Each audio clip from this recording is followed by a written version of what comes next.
Wow, that was quite the race. Let's review the Spring NASCAR Cup Series 2024 race at Kansas. We had to wait a little longer than expected to get this race started due to some weather that came through the area right before the race was scheduled to start. Well, let me tell you, it was quite worth the wait. So the race started a couple hours later, so it started in the afternoon and would finish under the lights, which was perfect in my opinion. When the race started, it was clear from the start that there was going to be some awesome racing. Kyle Larson and Ross Chastain swapped the lead multiple times in the first stage, and it felt like they could not get away from one another. It was just time after time, pass after pass, just great racing overall. Larson eventually did pass Chastain for good with 28 laps to go in the stage, but with a hard charger, Denny Hamlin would come up and pass Kyle Larson with 12 to go in the stage and win the first stage. Obviously, after stage one, they all made pit stops, and Denny Hamlin unfortunately lost a ton of spots due to a bit of an incident in pit road that he was just locked in by Austin Hill, who was a struggling car at the time, but still on the lead lap. So Denny Hamlin lost a fair amount of spots. Kyle Larson would lead and would dominate the first part of the stage until green flag pit stops in stage 2, where he had a problem in pit road, where they did not get the lug nut tight. Thankfully, they noticed and raised the car back up and tightened it before he left. But that would all mean that eventually Chris Buescher would actually cycle to the lead, and he would win stage 2, his first stage win of the 2024 season. Obviously, last year, Chris Buescher did very, very well, and this year it's been so-so, so it was definitely nice to see him pick up a stage win, and he would be part of the story later on. So, after stage 2, once again, they all pit, and once again, pit road problems, this time for Chris Buescher. They got a penalty for a crew member going over the wall too soon. That being said, they also had a tear-off that got stuck on the roof of the car. Anyway, so he was penalized and put to the tail of the field.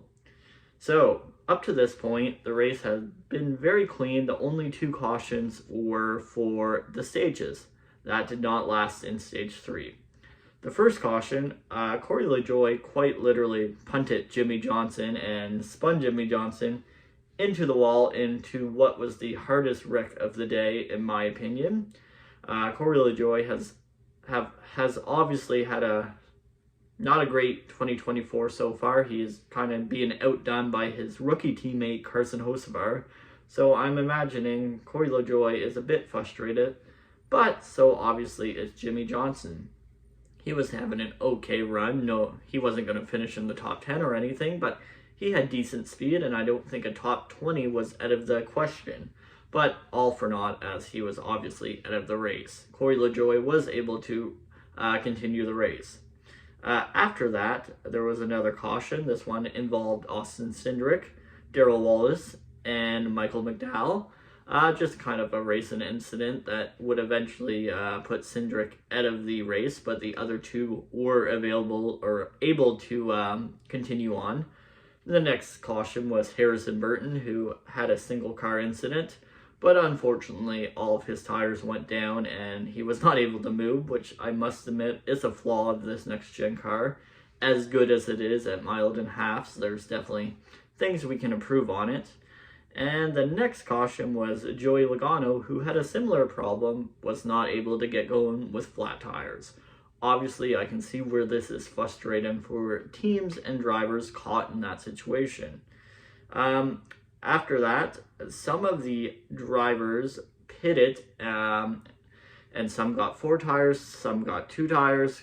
Kyle Larson did get 4 tires, and Denny Hamlin got 2 tires. Denny Hamlin would take the lead, and he would pretty much, in my opinion, he was looking good to win the race, as Chris Buescher was not able to catch him. They were all kind of saving gas, some more than others, and Chris Buescher definitely had to save a bit more than Denny Hamlin, but it came to the point where Denny Hamlin's team was urging him to save fuel because he was not going to make it. And Martin Truex Jr. was flying, just about to pass him, when Kyle Busch spun out, creating a caution with a few laps to go. That being said, everyone went on to pit road to get the fuel they needed and 2 tires, and it was going to be a shootout. And a shootout it was. So, after the restart, typical Kansas racing, it was a crazy restart, and it came down to the last lap. It looked like it was going to be Kyle Larson versus Chris Buescher, which it was, but they just had an incredible last lap that came down to a photo finish, beating off one another, and just crazy finish. And at the time the race ended, the graphics said Chris Buescher was the winner. So they started celebrating, but sure enough, in the closest finish in NASCAR history, Kyle Larson won the race. After looking at the pictures, it is clear that Kyle Larson won, in my opinion, but it was such an insane finish. And even with those two beating off one another, Kyle Larson and Chris Buescher, Chase Elliott came in third, and if anything were to happen to those two, he was going to take the win with Martin Truex Jr. right behind him. So I don't know what more you could ask for in a NASCAR race. Honestly, the next-gen car has a fair amount of issues. I think we all know that, especially with short tracks and road courses. But mile and a half, this car is so good. This is kind of what we needed 10 years ago when we had so many mile and a half racetracks on the schedule. But either way, I'm not going to complain anymore. It was a great race, great photo finish, and I hope you guys enjoyed it, and thank you so much for watching.